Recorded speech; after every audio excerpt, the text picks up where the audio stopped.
तो देखिए part 5 matter around us.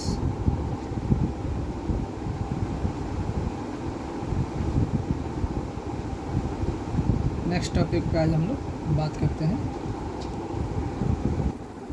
जो टॉपिक फिनिश हुआ था ना कल, उसके बाद नेक्स्ट आज हम लोग नेक्स्ट टॉपिक पे बात करते हैं। जिस तरह जैसे सॉलिड का कल बताए थे, तो उसी तरह लिक्विड में भी कुछ क्वेश्चंस बनेंगे और गैस में भी कुछ क्वेश्चंस उसी तरह सेम एज बनेंगे।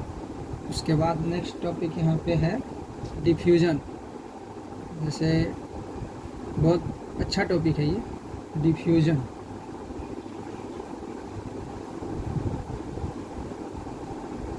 डिफ्यूज़न ठीक। तो डिफ्यूज़न होता क्या है? तो डिफ्यूज़न यहाँ होगा, डिफ्यूज़न मीन्स होगा कि the spreading out and mixing of substance with another substance due to the motion of its particle is called diffusion। Means कहा जा रहा है कि the spreading out and mixing of substance, the spreading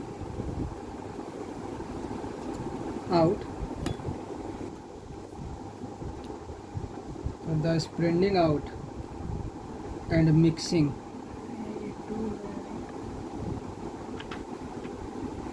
of a substance with another substance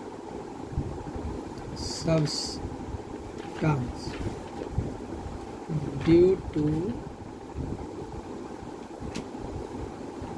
the motion of its particle is called diffusion। Means क्या हुआ? देखिए यहाँ बताया जा रहा है कि the spreading out and mixing of a substance, मतलब कोई ऐसा सब्सटेंस है जिसको फैला देंगे। स्प्रेड मतलब क्या होता है? फैल जाना, है ना। फैला देंगे मतलब फैल जाएगा, वो पूरी तरह से फैल जाएगा, ठीक है। एंड मिक्सिंग ऑफ सब्सटेंस मतलब मिल जाएगा, वो दूसरे सब्सटेंस में मिल जाएगा। विथ अनदर सब्सटेंस मतलब किसी दूसरे सब्सटेंस, जैसे मान लीजिए कि चीनी है और पानी है, अब उसको हम मिक्स कर दे रहे हैं। तो चीनी तो जान रहे, शुगर तो जान रहे हैं कि वो पानी में जो फिल इन द ब्लैंक्स हुआ उसमें इंक्लूड हो गया, तो चीनी गायब हो गया, तो एक सॉल्यूशन बन गया। सॉल्यूशन तो बना, बट शुगर का क्या हुआ? शुगर जो है डिफ्यूज हो गया। वहाँ पे हम क्या समझेंगे? शुगर क्या हुआ? डिफ्यूज हो गया, यानी शुगर क्या हो गया? पूरी तरह से घुल गया पानी में, तो वो डिफ्यूज हो गया, है ना। तो वही चीज़ यहाँ पे बताया जा रहा है कि the spreading out and mixing of a substance, मतलब मिक्स हो जाना, है ना, विथ अनदर सब्सटेंस, किसी दूसरे सब्सटेंस में मिक्स हो जाना। Due to motion, due to the motion of its particle, मतलब उसके पार्टिकल के मोशन के कारण, उसका पार्टिकल जो भी होगा उसके मोशन के कारण पूरी तरह से या तो वो स्प्रेड आउट हो जाएगा यानी फैल जाएगा, या तो मिक्स हो जाएगा, तो उसको हम लोग डिफ्यूज़न बोलेंगे। तो इसी प्रोसेस को हम लोग क्या बोलेंगे? डिफ्यूज़न बोलेंगे। अब डिफ्यूज़न जो होता है, डिफ्यूज़न जो है, ये जो है, it is a property of matter. ये भी it is a property of matter, ये मैटर का ही एक प्रॉपर्टी है ना। जो किस पर डिपेंड है? जो मूवमेंट पे डिपेंड है। किसके मूवमेंट पे? जो यहाँ पे लिख सकते हैं which is based on the movements, इसी को हम लोग बोलते हैं motion of its particle, of its particle,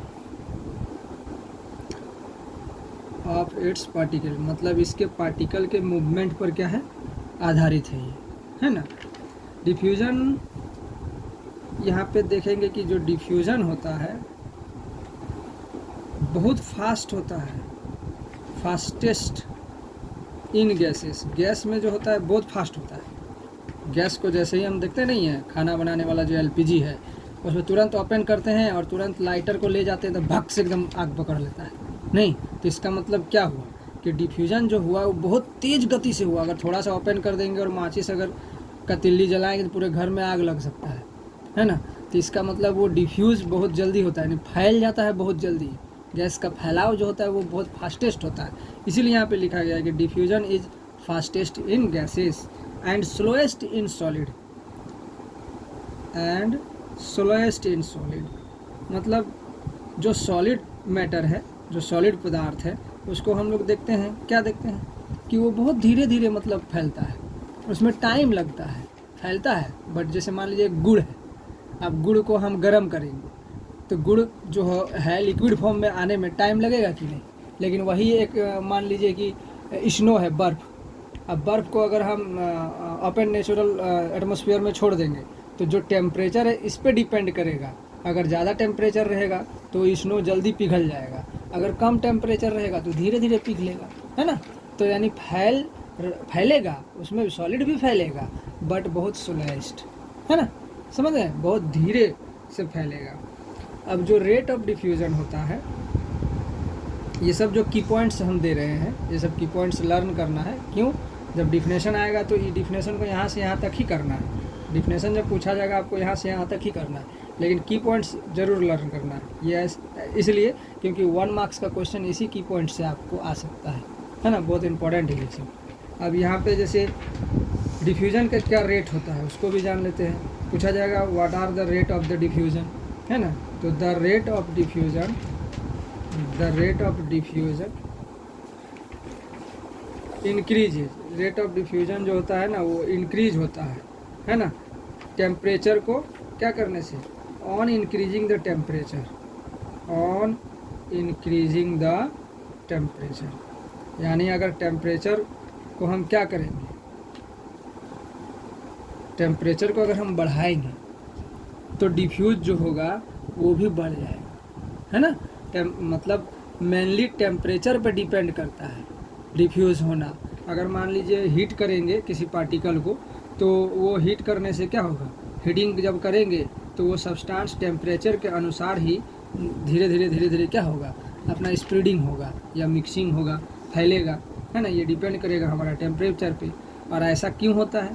तो ऐसा इसलिए होता है कि जब भी हम किसी सब्सटेंस को हीट करते हैं तो हीटिंग करने के दौरान उसमें जो काइनेटिक एनर्जी होता है वो बढ़ जाता है ना। और जैसे ही काइनेटिक एनर्जी बढ़ जाएगा वैसे ही क्या होगा, वो इधर उधर भागने लगेगा। जैसे कैसे समझेंगे इसको, देखिए जैसे हम पानी को गर्म करते हैं, ठीक है, तो पानी को जब गर्म किया जाता है तो जब हम गैस बर्नर को जलाते हैं और पानी को उसके ऊपर रखते हैं बीकर के ऊपर, तो जैसे जैसे जैसे गैस का टेम्परेचर बढ़ता है ना, वैसे वैसे पानी उतना स्पीड में ही गर्म होता है। अब नीचे वाला पानी क्या होता है, ऊपर की ओर भागता है। ऐसे ऐसे देखिएगा पानी वो एकदम पूरा ऐसे ऐसे खोलने लगेगा, ठीक है, धीरे धीरे। तो क्या होगा, जो नीचे का पानी है जो गर्म हो गया वो ऊपर की ओर भागता है और ऊपर का पानी नीचे की ओर भागता है। तो ये मतलब क्या हो रहा है, पूरी तरह से डिफ्यूज़ हो रहा है पानी वाष्प के रूप में बन के उड़ जा रहा है सब, नहीं। तो जैसे जैसे टेम्परेचर बढ़ाएंगे वैसे वैसे डिफ्यूज़न की जो रेट है वो बढ़ेगी। अगर टेम्परेचर स्लोएस्ट रहेगा तो डिफ्यूजन का रेट भी जो है वो डिक्रीज होगा, कम होगा टेम्परेचर तो डिक्रीज होगा। अगर टेम्परेचर ज़्यादा होगा तो बढ़ेगा। क्यों बढ़ेगा?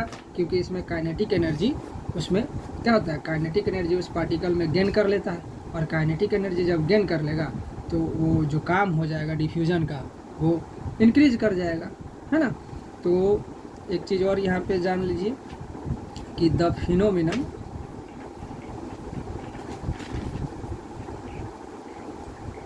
phenomenon of diffusion tells us that the particle of matter are constantly